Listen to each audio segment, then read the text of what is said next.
Serving it up to you live on the Buffalo Rumblings Vidcast Network. I'm Bruce Nolan. That's Nate Geary. And this is Food for Thought, a show combining two of your three favorite F words. That's right, food and football. The third is obviously the Fighting Irish because Nate is here with me. Ladies and gentlemen, we are here on this Friday night. We're having a good time. But the topic du jour is Halloween. It's Halloween, and we've got stuff to talk about. So before I kick it over to my partner in crime, reminder, the engagement stuff that you got to do, like subscribe, rate, review, engagement things that help more people find the podcast. Share the show. If you're on Twitter right now and you're looking at it through Twitter, share it to your Twitter. Let's get out there. Let's touch people. Was it reach out and touch someone? Was that AT&T, Nate? I feel like it was AT&T. Was that it? Wasn't that an 80s song? Reach Out, Touch Me? I don't know. I don't know. I wasn't paying a lot of attention during the 80s. Yeah, I had my mind on other things during the 80s. I wasn't alive, so. Oh no, I'm so old. I'm so old. Was Nate, not alive. You took a week off, man. Let me ask you, did you watch the show while you were gone? I didn't. It would have been weird. It would have been weird. No, it would have been weird. You don't even know what happened with me and Perino. No, I refuse to watch. It's like one of those things. It's like everyone's done this once in a while where you leave home and you have your friend stay over your house to watch your wife. No one does that. No one does that. Literally just you. You're the only person who does that. First off, also, just side note, you got married and we didn't talk about it. Secondly, you have a wife sitter. There's such a thing as a wife sitter. And the worst thing you want to do is check in on the wife sitter. You don't know what you're going to see. You just assume the hope for the best. It sounds like a bad Lifetime movie getting ready to start. The Wife Sitter. Just a terrible Lifetime movie. And we're already completely off the rails. But the reason why I wanted to chat with Nate specifically about Halloween is that my man, Nate Geary, has a Halloween take. He has maybe the strongest Halloween take. For those of you who have not had the opportunity to see that Nate has a strong Halloween take from following him on Twitter. First off, make sure you do that at Nate Geary Sports on Twitter. So make sure you're following him on Twitter. But in addition to the fact that you are following him here, he has some things to say. He had some things that he said on Twitter, and I'm going to let him say it again here in regards to his Halloween take. So Nate, why don't you tell us all what you think about Halloween? Listen, I'm consistent. I've said this. I think I tweeted on the same day every year. It's just a reminder that it's a kid's holiday. And if you're a parent, this is a great holiday for you because your kids are happy. And that's a great thing. But then adults ruin everything. Like adult men and adult women getting together and wearing just ridiculous things. And my girlfriend's in the other room. She's going to be mean to me about this later because this is just, I don't like Halloween, and I don't care about being the Grinch of Halloween because it's the dumbest holiday of all time. And I've told this story. I'll tell you why I don't like Halloween. My mom forcefully dressed me in a homemade, I can't remember the man's name. It's not Noah's Ark. Who's the guy with the beard? Not Jesus. Who parted the water? Moses. So yes, sorry. I don't know why you would think the guy with the beard who's not Jesus. That's all you gave me. Literally, that's all I had. Nate over here testing my biblical knowledge. The 1129 goes, Merlin, just as good of a guess as anybody else's. Just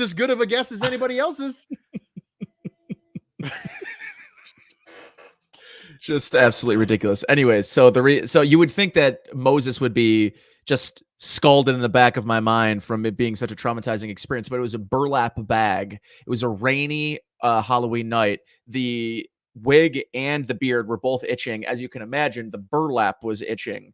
And it was, I just remember crying most of the Halloween, and my mom she was very proud of it. It wasn't even like, proud son, I want to make my mom feel good, I won't take this off. It was like, you're ruining my life, I need to take this costume off. And she like wouldn't let me. So that was actually the downfall of my mom's relationship as well. So this podcast has really been able to come full circle from I feel like I'm at therapy right now, telling people why Halloween was so traumatizing for me and why I hate it so damn much. So thank you for ripping up the scab, Bruce. I appreciate it.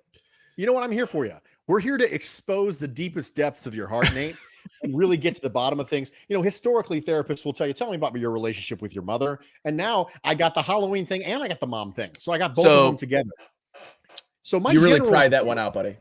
Yes, I did. And my general view on Halloween is much like my general view on everything else in life, which is hashtag let people like things. So I have often talked about potentially going in costume with my wife. And we will oftentimes have this conversation that, you know what, this is the year we're going to do it, right? This is the year we're going to do something when it comes to the costume, before we realize that we have nowhere to go wearing these costumes because we don't have friends who have Halloween parties. On top of that, we don't really want to go. So every year we say we're going to do it, and every year we don't. However, when I watch the Buffalo Bills costume parties, right, with Tre'Davious White, Micah Hyde, and Josh Allen, all these people like that, I think to myself, you know what? It's fun. It's still fun. No. And just for a day, you get to pretend to be somebody else. Now, I, of course, don't have to worry about that. I'm constantly pretending to be somebody else. I pretend to be somebody else every Friday night at 9:00 p.m. Eastern time on the Buffalo Rumblings Vidcast Network. Thank you, Bruce, for bringing this up, because I told you I was going to tell you this on air because I didn't tell you before we got on. So yesterday, Sal Capaccio and I had our raffle event for our Real Men Wear Pink campaigns. And arguably the topic of the hour, everyone that came up to me, Nate, thanks for doing this. You know, good to meet you. So you know what Bruce looks like, don't you? Like I kid you not, Bruce, that was probably 5 to 7 people in that range asked me, oh, you know what Bruce looks like, right? And my answer every time was, Bruce is actually here right now. And people were like, no. I was like, Bruce is here. So I'm like, it's not a big deal. But he came all the way in from California, and I was like, he may or may not be. And I was like, you know, just being real deceptive. So people thought you were in Buffalo yesterday, or at least the ones that I talked to. But I kid you not, 5-6 times somebody came up to me, hey man, love the new podcast you and Bruce are doing. What's he look like? Tell us what he looks like. What you should have done is tell each one of them a different story, like the Scar story from The Dark Knight, where every time he tells the story, it's different. And yes, as our guest tonight is Greg Thompson from Cover One. He has been trying to tell people for years now that I'm actually a handsome middle-aged woman, and I just have an unbelievable voice deceptive device, and no one seems to believe him. You should have said is, yeah, no, I know what Bruce looks like. He's about 5'1", probably 250, 240, right? Balding, right? Completely gray, huge birthmark, like Gorbachev level birthmark on the top of his head. And then the next person, yeah, he's super tall. Like he's like 6'8", right? He's 6'8". Like he's a college basketball player. You ever see George Bush? Nothing like that. It looks nothing like that. Nothing. Think of the exact opposite of George Bush, and that's what Bruce looks like. No, you should have done it. Okay, so on the topic of Halloween, now that we've been through Halloween, I feel like this is a good transition. The Bills are not undefeated. They're 4-2. They've lost to 2 teams. So as you start to assume what these Bills are going to be, you say, okay, I think we're pretty safe to say the Bills are probably going to be a playoff team this year. I think we can pretty comfortably say that. It seems likely that they will be, barring a complete collapse. But there's also teams that can beat the Bills, right? The Titans beat the Bills. They beat the Bills in 2020. There's been some discussion on whether or not the Titans are actually a bad matchup for the Buffalo Bills. So, Nate, let me ask you, look across the AFC, what teams do you not want to face? Not necessarily what teams scare you. I wanted to put that in there, but I knew full well when I put in what teams scare you, people would come and go, no teams scare us. We're the Buffalo Bills, baby. They would say some other word that I'm not allowed to say because we keep this PG, but we do. What teams scare you, Nate? Who do you not want to face? That's a good question. And I thought about this before I came on the podcast today. And I watched the game last night, and, you know, you could make an argument that The only team you probably don't want to face in the Super Bowl if you're the Bills is maybe the Cardinals. I mean, they're a really scary team, but then they looked pretty darn pedestrian on Thursday Night Football. But if we're talking AFC, who could really stand in the way of the Bills? Who really actually scares me? It's not Tennessee. I think the Bills probably beat Tennessee 8 times out of 10 that they play. And I know maybe that sounds crazy because of the last 2 times they've lost those games. But I don't really think it's a bad matchup. Like I've heard people say, and you just sort of mentioned, like, maybe they're just a bad matchup. The league is zigging, and they're sort of, them and the Browns are zagging, and are being a power run team in a game that tilts all of the rules, and all of the athletes and all the best players the best athletes in the sport are all playing on the offensive side of the ball now. So, and they're all in the passing game, and you've got these unbelievable quarterbacks that can throw the ball everywhere. So, do I believe that the Bills aren't built to stop Tennessee? I think short of one run in that football game, and dating back to last year, I thought the Bills defense kind of has a pretty solid game plan for the Tennessee Titans. So I don't think Ryan Tannehill, I think the game plan was a little flawed, because especially in that second half, the play action was really working for Tannehill. He was really pulling up those linebackers. So I think for me, Bruce, the team that I kind of keep coming back to in this AFC,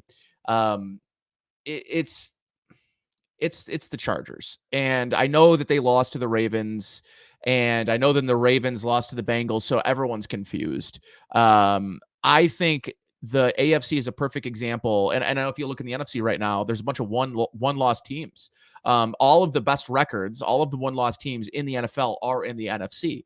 So it goes to show you, like, in the NFC, it's pretty top heavy. The AFC, the Pittsburgh's a scrappy team. I mean, they're not really, to me, a playoff team, but they're scrappy. Cleveland, not a playoff team, but very scrappy and difficult to beat. And they've got one of the best pass rushers in the game. So I think for me, the Chargers end up being the scariest because I think they've got the best quarterback. I know, and I love what Joe Burrow's doing, but he's in the Northeast, and just as well as I do, when you get in, just like watching a Bills game, you realize that when the weather conditions are at play, having a big, strong arm quarterback is going to matter. And that's just not Joe Burrow. Joe Burrow's a very good quarterback. He's very Drew Brees-like, but he plays in the Northeast, and I think those conditions are gonna bring his game down a little bit to a more pedestrian level come December, I think, for me, and into the playoffs. And I love what Lamar has done as a passer this year. I think he's looked a lot better, but I think at the end of the day, there is still too many. He has a stinker every 4 games where it's bad, 50% passing numbers, 120 yards, and 1 touchdown, 3 interceptions, 2 interceptions, something like that. Like, he has stinkers. And I think that's the one thing that Josh Allen has done a good job of, is he hasn't had that real bad stinker. Maybe you can go back to week 1 of this year, and week 2 a little bit. I know people were a little upset about his performance, but I think for me, Bruce, the team that I also don't want to count. I wouldn't want to play Kansas City in the wild card round.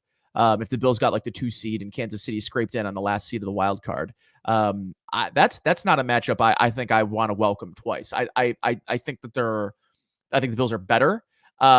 But I assume at some point they're going to figure their stuff out as well. But yeah, to me, the Chargers are the team, and I know they're playing poor defensively, but I expect that to maybe turn around. They've just got too many good players on that side of the ball. So it's the Chargers for me.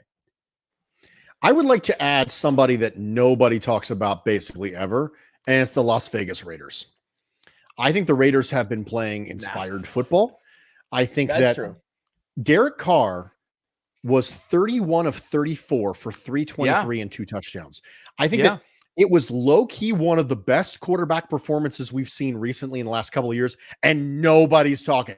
If Josh Allen was 31 of 34 for 323 and 2 touchdowns, we'd be busting out the MVP chance, which, quite frankly, we're already doing. But Derek Carr did it without Darren Waller, without his allegedly best time. I mean, Patrick Mahomes, one of the things that we talk about with Patrick Mahomes is, well, we haven't seen him without Tyreek Hill and Travis Kelce. Okay, take away Travis Kelce, and if he still lights you up, that's impressive. Yeah. The Raiders also love their interim head coach. There is a very reasonable chance that he's the man there. This is a guy who he came out of nowhere. He got head coaching consideration before he was the team's coach. And when you look at people who have historically been teams coaches, you look at people like John Harbaugh, and you think, okay, maybe this is a scenario where he could actually end up being a good head coach. We're not talking about it, but if the Raiders get their defense to continue on their trajectory, that can be a pretty good team. And they're 5-2 right now. The Bills are 4-2, and we're not talking anything about it. So for me, the Raiders are something that I'm not interested. I think the unfamiliarity is part of that. I'm not interested in facing them in the wild card round or the divisional round of the playoffs. I would welcome a matchup against Las Vegas. I'd welcome that. Do you remember how it went last year? Derek Carr's a fraud. That offense is fraudish. Their offense. Wow. Whoa. Derek Carr's a fraud. Yeah. Give me that. Give me more on that. Derek Carr's a fraud. Should I use a different word? Is that what you're saying? Should I elaborate on that? A fraud. What do you mean he's a fraud? He's not a good quarterback? I just have not. I think the week 1 was a really good example. Their matchup against the Ravens, right? Derek Carr and that offense, they look like they might win 4 games in the first half. Like Derek Carr's throwing balls in the dirt. He looked skittish in the pocket, inaccurate. And then he goes on a Terrace-like run in the second half, and they win a football game against a good Baltimore Ravens team, and everyone's sort of scratching their head, like, how the hell did the Ravens lose to the Raiders? Like, what's going on here? I think that they are a little flash in the pan. Like, I don't think that they're a model that is going to be at the end of the year, they're winning 12 football games. I do not buy it. I buy more likely them being like 9-8 than I do them being like a 12-5 team or a 13-4 team. By the way, I don't know if you could see me struggling with the math there, but I'm still not used to to the record changes. It's just, I've just been conditioned my entire life. 13-3, 12-4. It's terrible. But yes, I don't like Derek Carr. Somebody mentioned in the mentions here that Derek Carr is a touch better version than Baker. And I think that's probably spot on.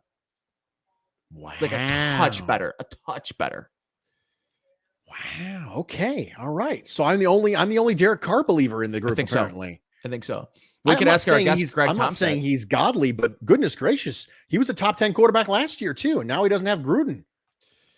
I think that's addition by subtraction for them. Yeah, I really probably. do. Yeah, I mean, probably. Gruden's not very good, but I don't know. I guess I think that probably says it best how I kind of feel about him. And listen, I think Baker and Carr are sitting sort of on the threshold of above replacement level. And, you can start them, and they're a top 15, top 16 starting quarterback in the league. And I think that's, I guess I was maybe a little harsh on Derek Carr. Maybe he's a fraud of a top 5 quarterback. I don't believe he's a top 5 or a top 10 or a top 12 quarterback. He's probably right there, 16, 17 for me. Oh, 16, 17. Okay. All right. Well, that's Baker territory. Okay. All right. So the Bills are coming off the bye, Nate. The Bills are coming off their bye. How is this team going to look different than they did when they went in? What changed? Aside from the fact, the obvious, Dawson Knox not here. Yeah. How is this team going to look different coming out of the bye, in your opinion?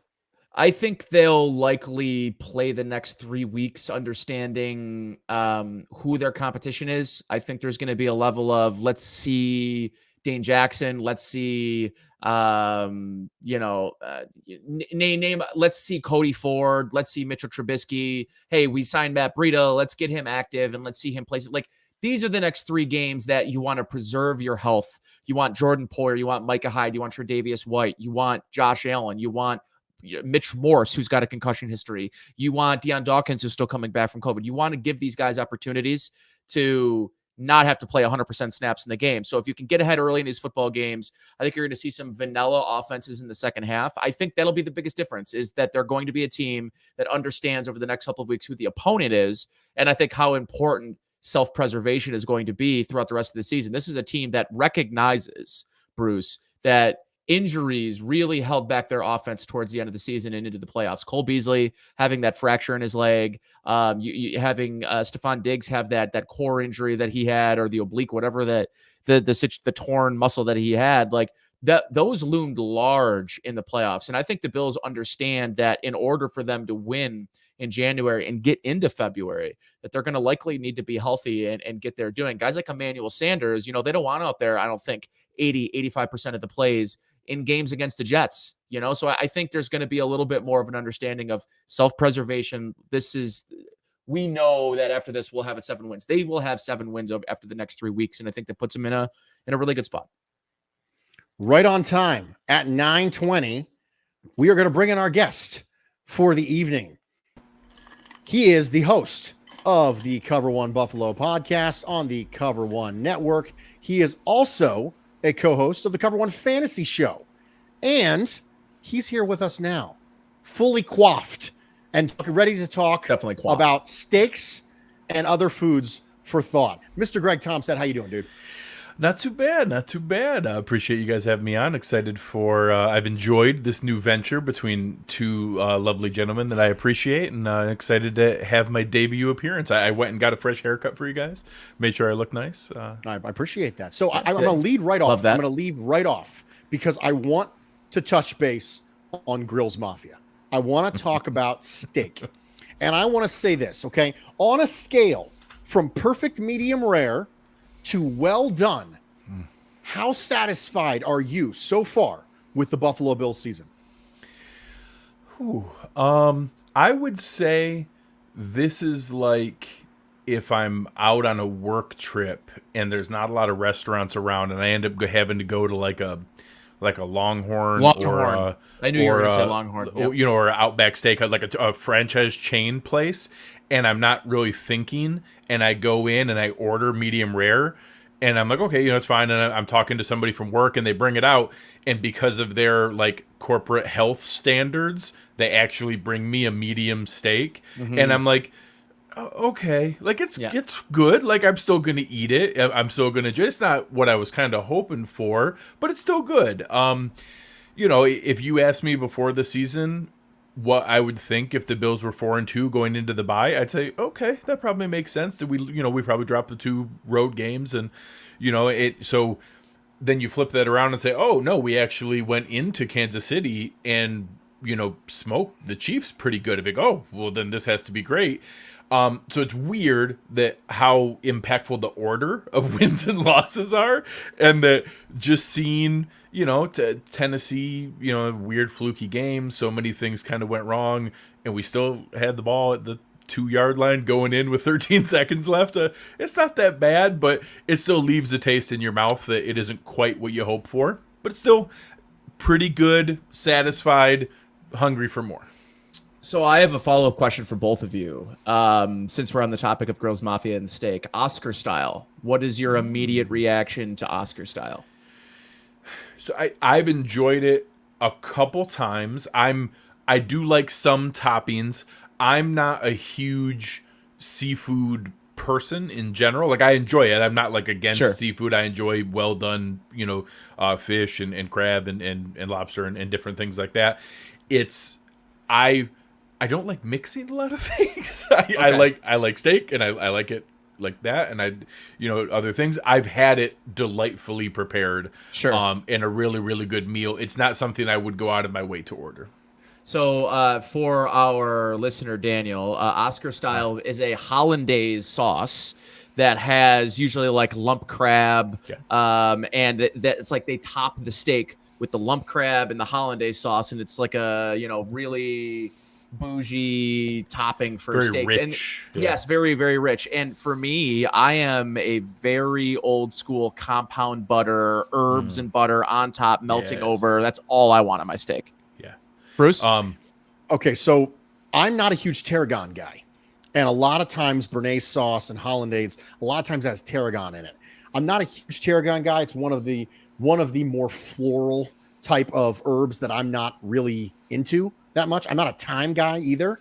I don't love thyme. Bay leaves can pretty much go the way of the ducks for me. I like thyme. Not a thyme guy. It's too much. It's too strong. it feels like a little bit is too much of time. And so for me, I'd rather just have none of it, to be honest. And so Bruce, how many Tarragon is a little bit episodes like of- that. How many episodes of Food for Thought have we done? Are we in double don't- digits now? I don't know, maybe 10. I think 8, we're in 9? double digits, and it took double-digit episodes for Tarragon to get dropped on the show. And frankly, I think that's a little disservice to our listeners. That it didn't come I'm up sorry. sooner. I have failed you, and I will do better. I make the absolute promise to my listeners right now that We will do now better. have a herb segment every week Yes. based on our Yes. favorite herbs. We will go find a man named Herb and have Herb on Herb. Herbs on Herb. herb on herb. Yeah, And it will be herbs, great. herbs. Yes, Herbs. Mr. Tom said. So while we're discussing steak and while we're discussing the Buffalo Bills, We're still on steak. I want Always. to get you in on some of the conversations that we've had previously leading up to this. Specifically, I want to talk about the bye week. Let's talk about the offensive line real fast, because one of the things we talked about that was going to be different coming out of the bye, as sort of an obvious one, was Dawson Knox is not going to be here. Now we know what that's going to look like without Dawson Knox. It's going to look like Tommy Sweeney. That's what we know. However, what we don't know is what it's going to look like without your starting right tackle. And there's been some discussion as to whether or not Darrell Williams goes back to right tackle. Cody Ford comes in. There's been some other discussion about whether or not it's Darrell Williams to right tackle and Ike Butker. And Cody Ford is all the way down. So first off, I want you to give me two answers here. Number one, predictively, what offensive line combination do you think we're going to have? Number two, gun to your head, what offensive line combination would you pick coming out of the bye week, knowing you have to go into there without Spencer Brown? Predictively, the last time we saw a player come in at the interior line, it was Ike Bacher. And I believe, my guess is that it is going to be Darrell Williams back at right tackle and then Ike Bacher entering. And I'm going to guess they're not going to do three moving pieces and it will be Bacher in at right guard.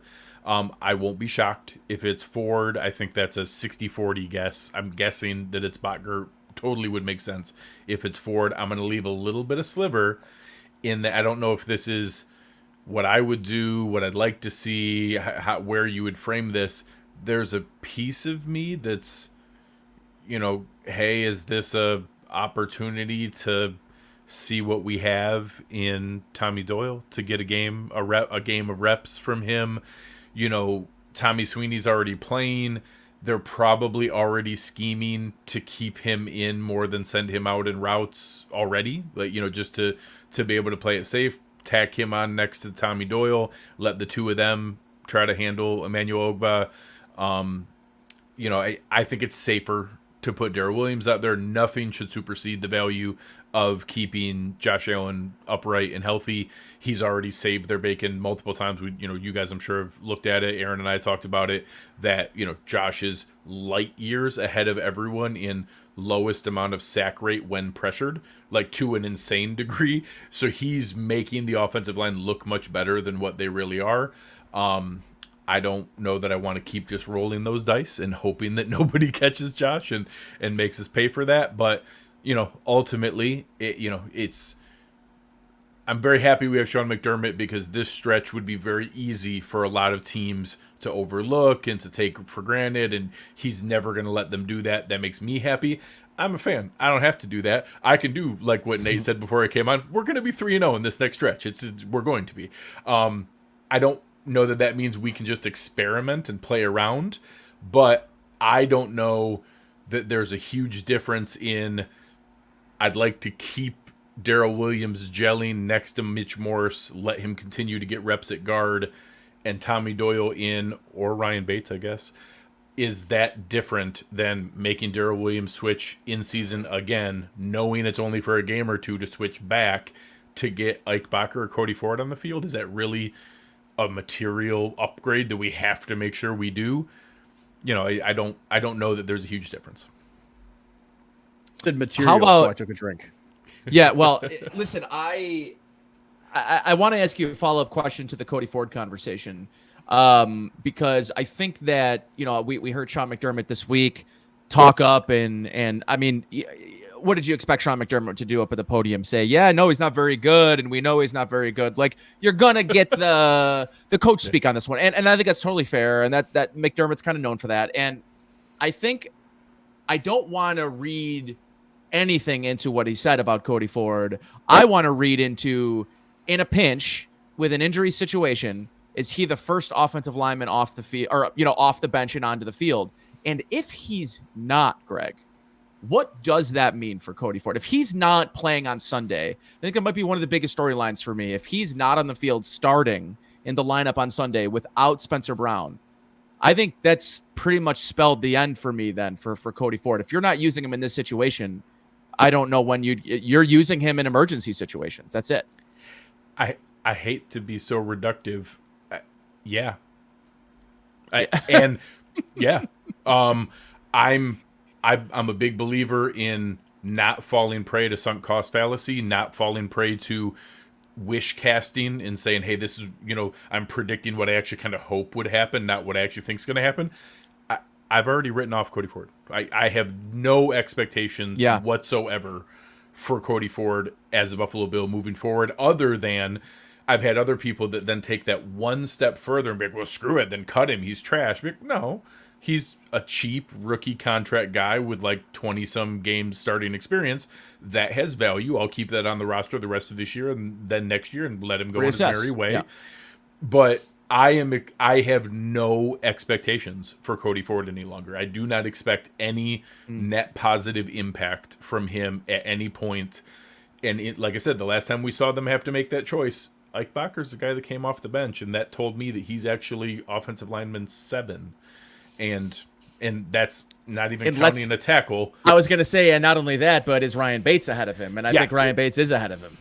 So people then ask, okay, well, can we trade him? And all those kind of things come up. I don't know if we'll talk about trade fun here in a moment. I certainly threw him out there as maybe a guy like Urban Meyer thinks he still has value. I'll put him in a package for Andrew Norwell if that dresses things up for you. Other than that, I'm not expecting there to be some great return. He's also, there's no benefit in cutting him. He is better than, heck, we just saw he who shall not be named got claimed off our practice squad by the Titans. I did see that. So obviously I love it gets worse. Carlin. Yeah, it gets worse. I always love the George Carlin line of, what do you mean it can't get worse? It can always get worse. Of course it can get worse. Yeah. So, never be careful what you wish for. It can get worse. But yeah, I don't expect anything any longer. Now, I want to ask you a little bit about that, and specifically Cody Ford. I want to kind of go into this. Given the Cody Ford bouncing back and forth, right tackle, guard, left guard, right guard, okay, he's settled. Oh, wait, now he's not good. When you have things like this happen, when you have the Wyatt Teller trade, and you have the Quentin Spain cut, who is now performing well in Cincinnati, do the Bills have a problem evaluating guards? Is 3 enough sample size? That's a good question. I think it's a fair question. I think that the couple examples are probably more sample size than anything. I would argue Quentin Spain has not played better than John Feliciano, Ike Bakker, or Cody Ford. He's played at that level. He's a better pass blocker. He's a worse run blocker. Go ask Joe Burrow's knee. That kind of thing. And by the way, I saw a tweet about how he was sort of like their unsung hero so far on the offensive line. And I'm like, you guys have watched literally the worst offensive lines over the last 5 years in the league. So respectfully, I get where you're coming from. He's replacement level. He's replacement level. And I want to tweak Bruce's question for you. So Bruce asks, does this team struggle to evaluate guards? And would I say that they're really, it's a position that I don't believe a lot of elite level players are currently playing at across the league. Quentin Nelson, name me really, really high level, Q level. There's one. I mean, Quentin Nelson's one guy, and there's a drop off after that. It's not like guards. It's not like teams are throwing out 2 guards that are all pro level. They're like, oh, we've got this young guy in a rookie contract that's really good that could start for anybody on our roster. Nobody has multiple guards. People Zach would go Martin to is really mad at you. Okay, right Zach now. Martin. But Zach Martin, Brandon Brooks, you would go to those, but there's health is a huge question there. When healthy, Brandon Brooks, Zach Martin, they are elite level players that haven't been able to stay on the field for a bit here. But there are other names that guard is always one that people just are not normally aware of, educated on. There were enough the weird grunting highlight thing that Quentin Nelson had. Like he gets a lot of attention, so people default to that. He hasn't had his best season to this point, so people just default to that because when I'm supposed to say a good guard, I'm supposed to say him, and it doesn't mean that's wrong. He is great, but he hasn't even had his standard of a season to this point. And to circle back on Bruce's question, I think that there's enough examples to question the Bills' ability to evaluate interior offensive line. I also think there's only so many examples in that it can just kind of be a sample size oddity. I don't think it's an accident that all of a sudden what I perceive as the biggest shortcoming of Cody Ford was a pivot that we drafted the two highest RAS score offensive linemen in the draft this year. Because if you're going to miss or you're going to miss on the tools, swing on high athletic upside, bet on trades. Bet on trades. I don't think it's an accident that we saw that pivot this year. And that's also why some people in the chat rightfully mentioned it's a shame. He was really good at Oklahoma. The reason I don't have much hope is that what is there to bet on? What is the skill or trait that I'm betting on to say, oh, no, I always saw this. He's going to be able to get that back. His feet are so slow. His feet were slow when I watched him at Oklahoma. That's it. Just length. Yeah, his feet were slow when he got to the NFL, and they're so slow. When he can get mobile and he can get downhill as a run blocker, he can road grade. He can road grade for sure. And I think if you're in a goal line situation and you have Cody Ford up front, you feel like at least you're not getting blown off the ball. But that's really where it stops with him. And I always saw it at guard with him. And I've been just disappointed. I've just been disappointed basically everywhere they've put him. And I think the big reason why he is maybe unfairly at times been moved around so much is because every time they move him, they need to move him again because it's just not a position that works for him. So yeah, tackle was never going to be it, Greg.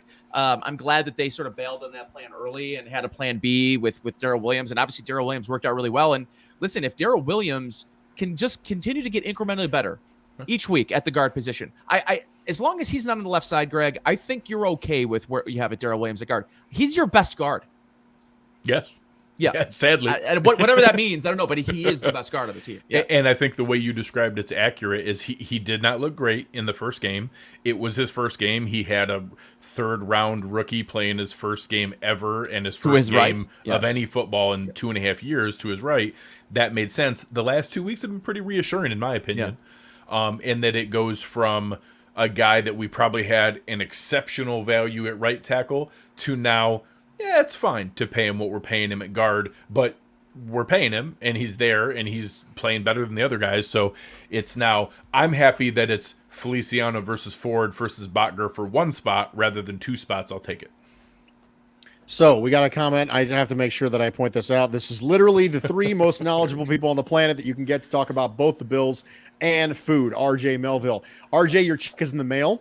The return address will be blanked out, just so you're familiar. Yes. And the check will be listed under a pseudonym. So just get ready for that. I hope good luck cashing it, just so you know. Andy Anderson says, you got to take it to the really big check department at the really big check. No. You got to take it to the big bank, like the big bank downtown. They that takes the big checks. Yes. Yeah, you have to get a pickup truck just to communicate, just to transport your check. Andy Anderson says Tyler Linderbaum season. You're going to be hearing a lot about Tyler Linderbaum this entire offseason. You're going to be hearing a lot about. Give him the Eric Woods treatment. Let him play guard for a little bit, and then when it's time for Mitch Morse to move on, let him slide right over to center. Oh, sign me up for that today. 30-second pick. It's going to be great. Trey Ellis says Bruce knows food. That's right, Trey. You know what's up. Everyone's trying to get their piece. So while we're on the topic of interior offensive line and while we're on the topics of the trade deadline, in Halloween, it can be scary for a lot of teams. So let me ask you these two questions. Number one, we're going to take this with a trick or treat. Okay. So what trade to an AFC team would you consider to be a trick? Oh no, I'm scared of this. And then what trade to the Bills would you consider to be a treat? So I'll give you a great example. The Ravens are commonly linked to Marlon Mack, right? I don't think that Marlon Mack going to the Ravens is anything that scares me. I think he's becomes their best running back, but that bar is really, really low considering they basically have the, the AARP in their The backfield. skeletal remains of basically Devonta Freeman. They call it the AARB at this point. AARB. So yes, that's right. I waited this entire episode just for the AARB joke. So I know he did. The Baltimore That's written Ravens down. backfield, I want everybody to know that is written down on a notepad somewhere on Bruce's desk right now. It 100% is on a sticky note in the top corner of my computer. On the screen, Don't forget to make an AARB joke. So, what trade? I would not consider that a trick, right? I wouldn't be scared of that. Okay, it's reasonable, but that's fine. But what trade to an AFC team would you be like, oh crap, I'm not a fan. That's a trick. And then what trade to the Buffalo Bills would you consider to be a treat? So I'll go first to buy you some time. So what you talked about, Andrew Norwell, left guard, I think it markedly changes this offensive line. I was not in on re-signing John Feliciano. Anyone who's listened to the Bruce exclusive knows that in the offseason. One of the foundational tenets of Bruce, the book of Bruce, is don't re-sign meh players, because you can always get meh players at a better value in the draft than what you're going to pay for a meh unrestricted free agent. Now, Feliciano's contract did not end up being as bad as the Spot Track projection thought it was going to be, or that it was even initially reported to be. Yeah. So it's much more reasonable for John Feliciano to be the sixth man off the bench. Way more reasonable. You can keep John Feliciano. You don't have to cut him this offseason. He could be your backup swing interior offensive line. That's what he should be. That's totally a thing, right? And given the fact that he can play center, it's not a bad role for him, quite frankly. But John Feliciano to Andrew Norwell is a fairly significant upgrade. I still think when healthy, Andrew Norwell is a top 15 guard in this league. I do. I believe that. I think he struggled with injuries, but I think that is an immediate upgrade for the Buffalo Bills offensive line. So I think that's something that counts as a treat for me. I know this is going to sound weird, but Brandon Cooks is a treat for me, because you have to start preparing for the idea that Emmanuel Sanders is not necessarily going to be here next year. And 34. I was all in on drafting a wide receiver in the first round, this previous draft, because you've got Cole Beasley getting old, coming off a broken leg coming into this year. You have Emmanuel Sanders 34 on a 1-year deal. And I think Gabriel Davis is somebody I really want to just throw into the wide receiver 2 role, given the fact that they have an archetype for that role that doesn't fit Gabriel Davis. So I'm completely on board with Brandon Cooks. I'm completely on board with Andrew Norwell. As far as trick goes, I have no interest in seeing Brandon Cooks go to the Chiefs. Zero interest. I think he unlocks that. I think he gives you what you wanted Mecole Hardman to be. I think the thing that you thought or were hoping Mecole Hardman would evolve into is what Brandon Cooks actually is. I'd like to clarify, I was not hoping for that. I have zero interest, just so you know, in Mecole Hardman getting bumped off the starting depth chart in favor of Brandon Cooks. So that's my trick or treat. So I hope I've stalled. It's a little bit like when the waitress comes, since we're going to loop this all back around to food. When the waitress comes and my wife looks at me and says, hey, do you know what you want? I said, you know what? I don't want to wait for her to come back around again. So here's what we're going to do. You go first and talk slowly. And by the time you're done, I will know what I want to eat. And inevitably, my wife will sit up there and go, okay, I'm going to have the buffalo chicken wrap. And then that's it. And she'll look at me like, talking immediately. That was not enough stalling. Ask the waitress how she's doing. Ask the waiter how he's doing. I'll have soup. Yes. Have the waiter bring us an extra water. Well, I don't need it. I don't care. Bring another water or something. Just to buy me some time. Can you read me the specials again, please? Read me the specials. What's the soup of the day? It's soup du jour. That sounds delicious. I'll have that. So, Greg, I hope I stalled. Yeah. Trick or treat? What's going on? Okay.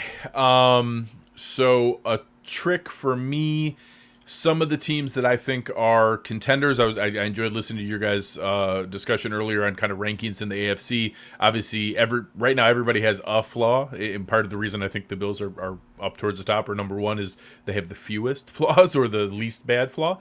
I would be upset to see someone like a Kyle Fuller go to Tennessee and shore up, a huge gap for them, a reason that I'm confident the Bills would beat them again. I'm spot on with Nate in the 8 out of 10 range. I think the Bills beat them 4 out of 5 times, and I would not be happy to see them shore up a big gap in their defense. So something like that would be one where I'd go, oh, I don't really love that. Same idea. A name that I think I saw Andy throw around in the there, Malik Collins. I wouldn't be happy to see Malik Collins go to one of those contending teams, the Chiefs, the Titans, someone with a lackluster defense that could really help spring that forward. Heck, even going back to the Raiders where he played well the previous year. I'm right with you. I'm not going to mimic your Andrew Norwell that he is my number one target. Rebuilding team, 30-year-old guy, kind of expensive. I do think if you're invested in a player like Trevor Lawrence, you keep good linemen, and he's their best lineman. So I don't know that I expect them to move him, but he was a UDFA who was signed by Brandon Beane and their staff. He was on the team for all 4 years with McDermott and Beane there in Carolina before he signed his big deal in Jacksonville. And I agree with you. He's very, very good. I think he's better than top 15 when healthy. I'll throw out a couple other names. Will Hernandez is in the final year of his rookie contract in New York, is playing pretty well. It all depends if New York basically is saying, hey, we don't expect to re-sign him, so we'll take a 1-year advance on the comp pick formula. You give us the 4th or 5th round pick now instead of waiting until 2023 that they would get it for next year's loss of free agent signing. And a name that is going to sound weird, people will freak out when I say it. I know Eric Flowers was a horrible tackle. He's actually playing really well at guard in Washington. He's finally got some good coaching. He's actually playing really well and is probably kind of cheap to get.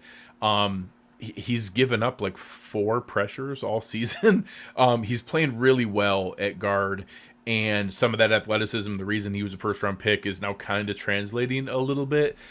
He's a guy that, probably Hernandez and Flowers would be cheaper to acquire than a Norwell, so they're guys that I would be interested in. You'd take on like $1.5 million to get either of them for the rest of the season. They're both on expiring deals. No love lost there. Matter of fact, it even gives you the option of either bringing them back or letting them walk and recouping whatever draft pick you trade, you get back in a comp pick formula when they walk. They're not fun, sexy names. Brandon Cooks is a way sexier name. Sure. Trading for a running back is a way sexier name. Trading for a starting cornerback too is a way sexier thing. I'd love to see another guard thrown in the mix. Okay, so Andy Anderson I'm with you says, both, by the way, on Norwell. Yeah, Norwell's okay. Guy, but I stopped Anderson reading after trade Vernon Butler and just nodded. That sounds yes, great. Yeah. yes. So if Andy Anderson is correct, and you can get Vernon Butler in a 7th for Malik Collins, do we build the statue outside the stadium, or do we wait until the new stadium is built and then build it there? Because if you get anything, I was on with Joe Marino, and he asked me, who do you want to see less of this year? I said Vernon Butler. He said Bruce, he's inactive. I said I know. I'd like to see less. I would like less than even less. I saw him once on the sideline. It was too much. It was too much. If the camera pans, irrationally angry when the camera He was in a pans hoodie over and Vernon Bruce Butler. was pissed. It's true. He's a hoodie on the sideline. We've seen trades for Marshall Newhouse. We've seen trades for Lee Smith. We've seen some shenanigans and tomfoolery. Heck, the Panthers gave us something for Darryl Johnson. He's played like 5 Russell snaps Bodine. twice. Russell Bodine didn't even make a roster. Has he played any football since he was traded? No, his he last retired. actual action was being retired. traded. Right. So yeah, hey, if he can get anything for Vernon Butler, God bless him. 2 names I didn't hear, and Bruce, I think you mentioned Cooks to Kansas City. I did. Allen Robinson to Kansas City would be even Oh, more no. scary to me. No. That would be. That Don't would put be that worst juju case on me. Ontario. Yeah, I just had an icky feeling in my nether region. that's what I'm saying, dude. Like that's one. I think if you're the Bears, are you gonna franchise tag him again? It's very clear he's not re-signing there. Let the man go play out the last 2 years of his prime, because dude, he is 29 years old. He has wasted his best years of football in Chicago playing for name the quarterbacks. So I think that would be a really scary proposition to me. Send him. Oh, he can't go to Green Bay. He needs to go to Green Bay. Would be the Bears are obviously not trading anyone. To the Packers. No. Yeah. I just with Allen Robinson, the thing that would scare me is the idea of them having a complete wide receiver. Like, not just a guy that's another one-trick pony, like a guy that can literally go out there and basically be your 1A receiver. Like, that would scare the guy that, for me, for the treat for the Bills, Akeem Hicks. I kind of keep going. It's another Chicago Bear, I know. But he's the kind of guy that I think this defense could use, and another true one tech, so that you can, when you're rotating Star out of the lineup, you're not dropping, a notable run defender, and you're not putting Harrison Phillips, who has struggled to really make the impact. And nothing against Justin Zimmer, he just is not that force in the middle that can demand a double team and blow crap up from the middle. So like that, to me, that Akeem Hicks is kind of like my primary outside of Norwell. He's 4 inches shorter and 40 pounds lighter than Akeem Hicks. Yeah, it's notable. Trey Ellis in the comments says, Michael Thomas go to the Patriots. I don't think they're going to trade Michael Thomas. I think they want him back at the end of this year for a playoff push, and I think they want him to help evaluate Jameis Winston. Yeah. So I would be shocked. You could trade Aaron Donald to the Patriots. I wouldn't care. Wow. They aren't any good. Wow, that's a strong. You can trade the best player in football to the Patriots, and Greg wouldn't even bat an eye. Wouldn't even flinch. It's putting a Rolls Royce hood ornament on a Civic. Whoa!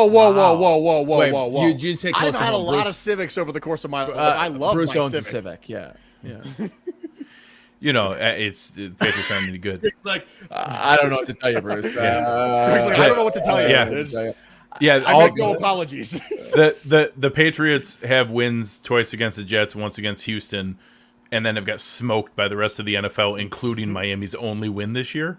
You could give them the best player in football; they're still trash. I love All that. right. Well, first off, thank you so much for being here, thank Greg. you. I really appreciate it. Thanks for taking the time out of your Friday night. It's always interesting, when we get guests on this show, I always feel like I have to be effusive in my apologies for them taking the time out of their Friday night to spend it with us, because inevitably, let's be honest, there's nowhere better to be than hanging out with Nate and I, right? We know this. It's a fact. But then other people have these nagging things called like families and responsibilities, toddlers, and weekends, meals, all this stuff really is superfluous to food for thought. Their youth. Their youth, right? Alcohol, all the good things. But thank you so much for being here, man. I really appreciate that. No, obviously love both of you guys. Fantastic to be able to make my debut appearance here with you guys, and looking forward to enjoying much more content in the future. Before you get out of here, tell everybody where they can find you. Tell everyone what you're going on, because I mentioned what you did, but talk about when you do it so they can make sure that they're there, where they can find you on social, what you got coming down the pike. Pitch us. So you can find me at Greg Thompson on all social media platforms, including I now apparently have a TikTok account, which I'm not 100% sure on.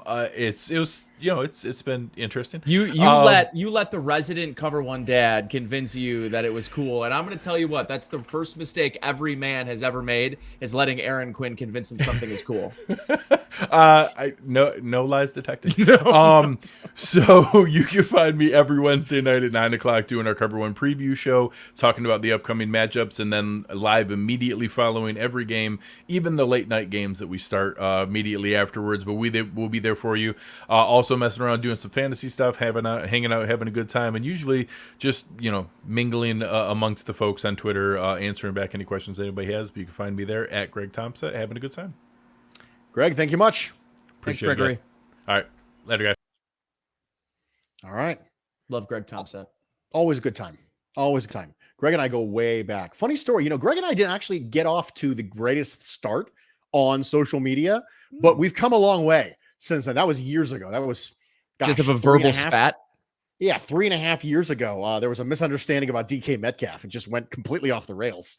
But you know what? We've come a long way since then. I have had wings. It's like with Greg Thompson. I imagine you and Greg in a dispute would be a lot like that one video of those two guys from Canada that were just like giving each other the finger, like just right in their face. Like that's what I bet. Like your see, neither one of us ever gets to that level, right? Oh, so I do all the time. I'm not a scream at somebody, flip them off kind of person. I think it's one of the things that infuriates other people who argue with me so much is that I'll never go there. Like I'll never go to the you're an effing loser. Like this is not something we're gonna like. I just don't go there. I don't need it. I don't need it to beat you. I have all the data on my side. So the other thing that really helps is don't ever engage in an argument unless you've already known you won. Right. That helps. Don't even engage unless you know you can win. Bruce, Only listen, pick fights you can win. I saw a comment, a name in the comment section, and I wanted to ask you something, and it's totally hypothetical and it's fantasy land, but I want to throw something at you. Mm-hmm. If the Bills were to trade, make just like a blockbuster trade, they go get Khalil Mack, and it meant giving up Gregory Rousseau in the process, would you do it? No, you wouldn't. I would not. But let's say let me twist this process. Let me twist this question one more time. You could find a way to get Chicago to retain some of that money so that the cap hit was a little bit reduced, at least for this year, and then maybe into next year as well, them retaining some money. And maybe that means you got to throw in another day 2 pick, a 3rd round pick or something. Rousseau in a 3rd, and probably more. I mean, you probably need more than that, right? Maybe it's Rousseau in a 1st. Which would be 2 first-round picks essentially for Khalil Mack at this point in his career. If they retained money, you'd still be a no. They would have to retain a lot of money, and I probably still say no. Khalil Mack is in the midst of maybe his worst season overall. He's still got 6 sacks, so he's still a player. There's no question, but I don't know, 14, 15, 16, 17, 18, 19, 20, 21. I mean, that's a lot of years. Yeah. You know, is he 30? Is he 30? Oh, yeah. How old is Von Miller? Is it 34? 33, 32. Hold on. I'll tell you here in a second. But I can't. I don't think that a regime that thinks they're going to get fired is going to trade Khalil Mack. One of the reasons why I predicted the Bears to trade up for a quarterback this year is because that's something desperate franchises do. They have to, they have to cling to some sort of hope. So for me, I knew that the Bears were going to trade up. Now in my mock draft, I had them trading up for Mac Jones, and I had the Patriots trading up for Justin Fields ahead of time. But the Bears traded up and got Justin Fields because that's something desperate franchises do. Here's something desperate franchises don't do: trade away Khalil Mack. Because there's 2 things you need to do to save your job: win games and make it so they don't want to change generals midstream on a young and developing quarterback. Wow. Those are the 2 things you can do to save your job. And so I don't think Khalil Mack gets traded because of that. Von Miller is 32 and a half, by the way. Interesting. I would not have thought he was only 2 years older than Khalil Mack. So I'm going to say no. And I understand that Groot hasn't been stellar. You know, it's not like Gregory Rousseau has been amazing. I like Rousseau though. Right? I like him. I want to listen. I'm going to hijack all of your plans for the show at the end here because we haven't really talked about the Dolphins, and I have to ask you a question. Okay. Yeah. Well, I'll tell you what. Let me do an ad read first, and then while I'm doing that, you can think about your question because I like that. Greg Tomset ended up coming to us on the Thrive Fantasy Hotline. Come prop up on Thrive Fantasy this football season. Thrive Fantasy is a daily fantasy sports and esports app for player props. With Thrive, you can eliminate the countless hours of research and focus on only the top-tier athletes that have the biggest impact on the game. Choose 10 out of the 20 available player props to build your lineup. Each prop is assigned a fantasy value for both the over and the under based on how likely it is to hit. Hit the most props and rack up the most points to win a share of the prize pool. Thrive has awarded over $4 million so far. Thrive's featured $100,000 guaranteed contest is $20 to enter, and first place takes home $20,000. Use promo code BuffBills. That's BUFFBILLS, BUFFBILLS when you sign up today, and you'll receive 100% instant first deposit match up to $100. Download Thrive Fantasy on the App Store or Play Store, or by visiting their website, www.thrivefantasy.com. That's www.thrivefantasy.com. Sign up and prop up today. Nate, you want to talk to me about the Miami Dolphins? I do. One guy I want to talk about. All right. They're trading for Deshaun Watson, right? Like that happens before Tuesday or maybe on Tuesday. No. You don't think I so? say no. I say no. Okay, so I found now that we should make a bet then, because I think they are going to trade for him. Okay. Well, you're going to need something to offset the lobster because you're losing really badly on the lobster bet. I am buying you lobster. There's no doubt about the lobster I'm going to be buying you, unless there's an injury. As a reminder, no, because we already said it has to be healthy. We already said that. We built that in the caveat. The bet was, for those of you in the comments who don't remember, the bet was Nate said Matt Breida would be inactive over the course of the season less times than Moss and Singletary combined. And I said, no. Matt Breida will be inactive way more times than Moss and Singletary combined. Mind you, it had to be healthy. Had to be a healthy scratch. After week 1, I was losing because Zach Moss was a healthy scratch and Matt Breida was not. Since then, nonstop Bruce. It's all coming up Bruce. So Nate needs to go on an absolute run if he's going to beat me. Otherwise, he's buying me lobster. So, and mind you, Mrs. Nolan's going to win it on this, just so you know. Yeah, now, I know. Mind you, it's very important. The bet was you had to buy me lobster, not Mrs. Nolan. So you can buy my lobster and I'll buy her lobster. Okay. Wait. Breaking news. We were just talking about this. We were just talking about this. Was he in our? Was he listening to us before we were live? Earth Rocker says, "Who has the best fast food chicken sandwich?" Okay, so we are defining fast food by has a drive-through, correct? Yeah. Yes. That's how we're defining it. Yes. I have a strange twist for you. Go to Raising Cane's, get the sandwich combo with the strips on the sandwich with the cane sauce. One of my absolute favorite fast food chicken sandwiches. Absolutely love it. Huge fan. Wendy's has historically had pretty decent chicken. But for me, it's absolutely Raising Cane's. Chick-fil-A, also good. Big Chick-fil-A guy when it comes to that. But I'm going to go with Raising Cane's on this. Nate? I could be happier that this has been brought up. So You just really helped us out there, Earth Rocker. Thank you so much. I have a handwritten list somewhere. Oh my goodness gracious. Nate has a binder. Nate, you've never been more attractive in your entire life. This is it. This is as handsome as you're ever going to be. You have a binder with definitive rankings of fast food chicken sandwiches. Nate, I can't tell you how glad I am that you're my co-host in this moment. Is there a ledger? Is it collated? Is it color-coded, Nate? I need to know if it's color-coded. But there are little stars like next to the That's what I'm talking about. Is it stars from 1 to 5? Yeah, no, that's not number of stars. Just I like my little asterisks as bullet points instead of just bullet points because I'm fancy like that. So listen, Chick-fil-A has a place in everybody's heart. It's standard middle America. Everybody likes it. It's the same everywhere you go. You could go eat one in Hawaii. You could eat one in Maine, and it'll be the same sandwich no matter where you go. So I award Chick-fil-A on their consistency. I think the right answer here is Popeyes, but I think the low-key answer that no one's going to talk about is the new Burger King chicken sandwich is fantastic. I had it. I didn't feel it. I wanted to. I almost felt cheated because I had heard so many people speak so highly of it.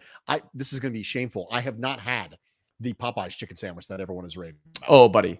I have not. Okay, I think that's your task.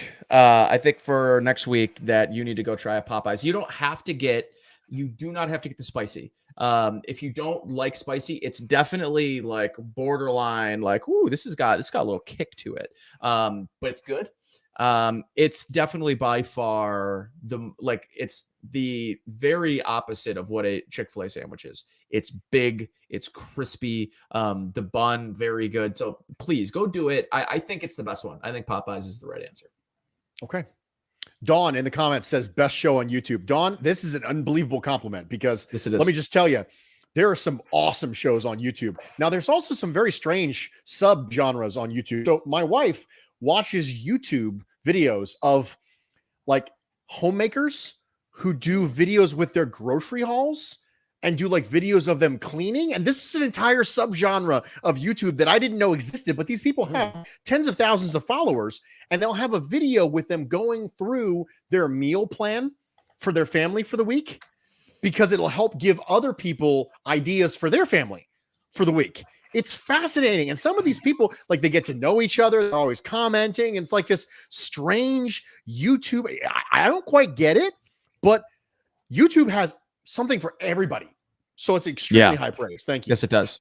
By the way, Earth Rocker, Zaxby's is sort of always in everyone's honorable mention. It's just, it's fantastic. Culver's, apparently. I've never had Culver's, but Bruce told me Culver's earlier is very good.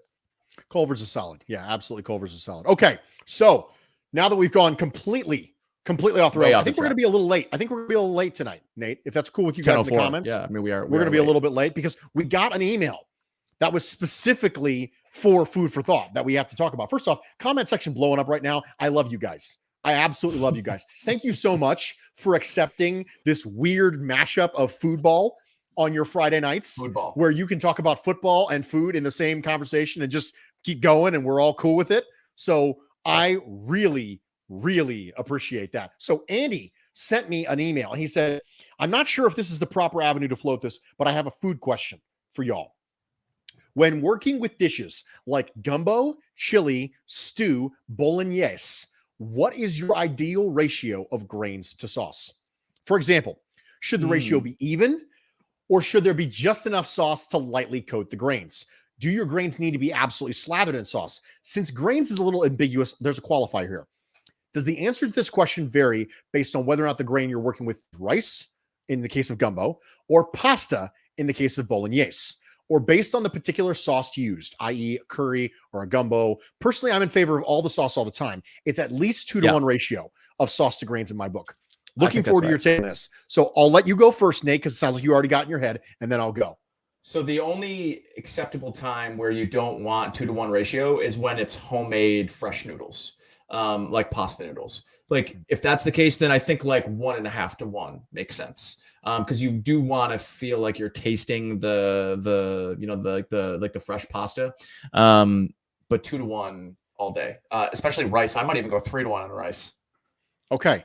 So I get that. So here is my logic. So Earthwalker says he's going to try and come with a food question every week. Please do. Please do. That's what we do here on Food for Thought. I am going to go with a situational answer to this question. I agree. And It's very situational. The answer is it needs to be enough that you do not have to add more the following day when you are reheating it to keep it from being dry. That is the answer. So, for example, there are certain things where you'll make it and the first day it's the right consistency. But then the next day it's way too dry and you got to add more broth. You got to add more sauce. You got to do things. If that's the case, you didn't use enough the first day. You didn't use enough. Yeah. Because inevitably, the sauce you add the second day will never quite jive with the sauce that you reheated. So for me, the answer is whatever is necessary to be able to sustain the meal for the leftovers. Quick question. One quick follow-up on this for you. When you're at home and you're making spaghetti, do you dump a little bit of sauce? So you drain the noodles, you put the noodles back in the pot to serve, right? Do you throw a little sauce in there, stir it in so that like all of the pasta already has like a little bit of sauce on it? You put it in the plate and then put the sauce on top? Or are you like an olive oil guy? Because I'm an olive oil guy. I don't like saucing the noodles before I plate them and then put more sauce on. Ideally, the noodles would finish in the sauce. Okay. That's the ideal way for me personally. But a lot of times noodles is completely separate from sauce, and we don't do either of them. We don't do the olive oil, and we don't put what I would call the dabble of sauce in there. We don't do it. It's completely separate. But a lot of times the pasta is finishing in the sauce itself, and we feel like that gives it the right amount of absorption. The tone gives it the right tone. Yeah. Right. Cool. All right. What a digestive. So last thing, winners and losers from this Thank week God, in the it's my NFL. favorite segment every week. Real fast. We're going to do it. We're going to get out of here. But winners and losers from this week in the NFL. I'm going to go with losers Miami Dolphins. Always. And the fact that they haven't traded for Deshaun Watson does not matter. That team might end up trading for Deshaun Watson as a desperation move to their job. Because we already talked about that's what desperate teams do. And if you desperately trade for a player who has 22 sexual misconduct allegations against them, and then he ends up going on the commission list because new information comes to light, then you're in big trouble and you just tanked it. What the Miami Dolphins have done to Tua Tagovailoa is basically criminal. I was all the way out. I hate Tua, Ryan but Fitz's handling of Tua and Ryan Fitzpatrick last year, and I had some fans who were really upset with me when I flat out said, you are trying to serve two masters.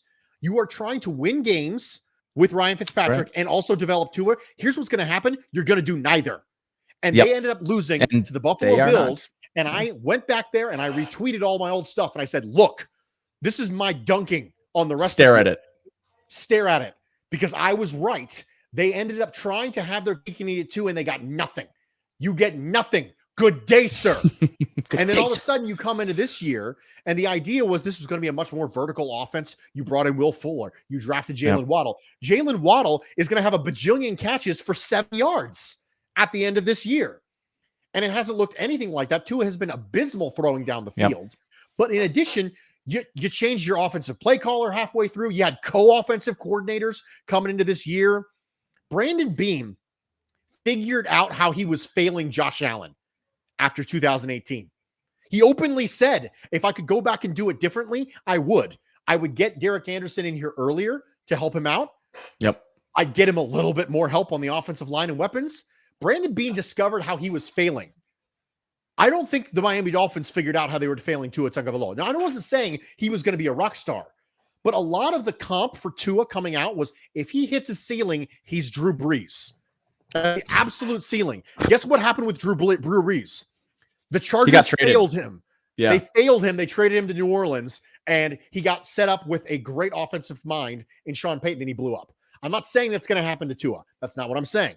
I'm saying they failed him. So for me, regardless of whether they trade for Deshaun Watson or not, and I still don't think they're going to, at least not before the trade deadline on Tuesday, the biggest loser for me is Miami Dolphins. Nate? Well, I'll go biggest winner first. Biggest winner is definitely Mark Davis, owner of the Las Vegas Raiders. At the owners' meetings this week, sat up with his terrible haircut and just put the league on blast. Oh yeah, I would love to see a report for this this whole Washington football team thing. Like, I think we should see the reports, like it was a tough week for him the week prior, the whole Jon Gruden situation. So I love that, he felt like the league wronged them. They had the emails to start the season and they waited till mid-season to drop it, and which I think is totally fair for Mark Davis to be pissed about. So for him to kind of go out there on a new scandal that's across the league, that he can just say, yeah, I'd love to see a report. I'd love to see the league get thrown under a bus. So good for Mark Davis for getting a little bit of revenge there. And the loser of the week, easy to go for the Dolphins. I'll go for their current trade counterpart, the Houston Texans, who trade Mark Ingram this week for a 7th round pick. They're bad, so I guess who cares? But you just pissed off the only player worth a damn in your entire organization, Brandon Cooks. And now you're looking like he's probably going to want out as well. So just a bad week for Houston, a bad year for Houston, a bad, really a bad full calendar year. I mean, that playoff game that they lost to the Kansas City Chiefs really started 2 years ago. This would have been, right? 2 years ago? Yeah, that was 2 years ago. That really was like the beginning of the end for them. Losing in that playoff game, then which immediately sends the downfall of the Hopkins trade. And really from there, like everything had just really gone straight downhill. So yeah, Houston they're like perennial losers at this point. Biggest winner. I don't know if he was the biggest winner, but he was a winner this week. Gardner Minshew. Oh yeah. Is a winner this week. The trade of Joe Flacco greases the wheels for Gardner Minshew to back up Jalen Hurts. Jalen Hurts been a very good fantasy quarterback so far this year. Number 2, number 3 fantasy quarterback in a lot of leagues. He's not been as great in real life because a lot of that stuff has happened in garbage time. And if Gardner Minshew wants to be somebody who can show that he can still be a guy and that Jacksonville was a train wreck, and that's the reason why, I think Nick Sirianni's offense is actually a pretty decent fit for him. And so I think it's going to be fun to watch him. I think one of the things that Gardner Minshew has historically done really well is I really like his ball placement on balls behind line of scrimmage, screen passes, swing passes. I think he gives his receivers good opportunities to be able to get yak. It's a scenario where a lot of Sirianni's offense, whether that's around Jalen Hurts or not, is short of the sticks. It's about ball placement, and Jalen Hurts is replacing that ball placement with his legs right now. And so I think that if Jalen Hurts continues to be a quarterback, and you really want to evaluate what you have in Gardner Minshew before you make a call on one of your multiple first-round picks coming up this year, and then maybe he can be somebody you can flip in the offseason, which, Howie Roseman loves to say, a quarterback factory, right? He would love to start Gardner Minshew for 5 games and then flip him for a 4th. Yeah. He would love to do that. So for me, Gardner Minshew is a big winner this week. Nate, who's a big winner this week for you? I did my winner. It was Mark Davis. Oh, it was Mark Davis. I'm so sorry. Oh, your loser. Who's your loser? My loser was Houston. What did you? Oh my you gosh. just ignore me for the entire segment? God damn. No, I Bruce. didn't ignore you. I'm so sorry. Andy Anderson says Gardner Minshew is Ryan Fitzpatrick, long lost jorts wearing mulleted son. That's the greatest thing I've ever seen. You probably Andy. screenshot that. Yeah. I feel like, you know what? Hold on. I'm just going to do that real fast. You should. I'm just going to get this right here. You know what? We're going to go ahead and get a picture of that because that's awesome. So Andy, you're awesome. You guys are awesome. I was clearly writing down and trying to find Gardner Minshew, I think is what I was doing while you were talking. Yeah. So sorry about There's that. no doubt about that. That's fine. But I'll get over it. But we did it. An hour and 15 minutes. This was a lot of fun. This is great energy in the This show. was. And mostly because of you in the comments. So thank you for showing up. Thank you for talking about, there's an entire thing going on in the comments right now on the YouTube comments about sauce and olive oil and the proper way to cook it. And that's what we want.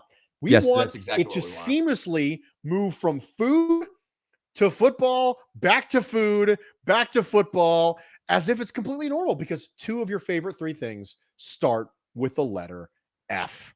For Nate Geary, I am Bruce Nolan. Thanks for stopping by, Bills Mafia. And you know what? I hope you didn't leave hungry.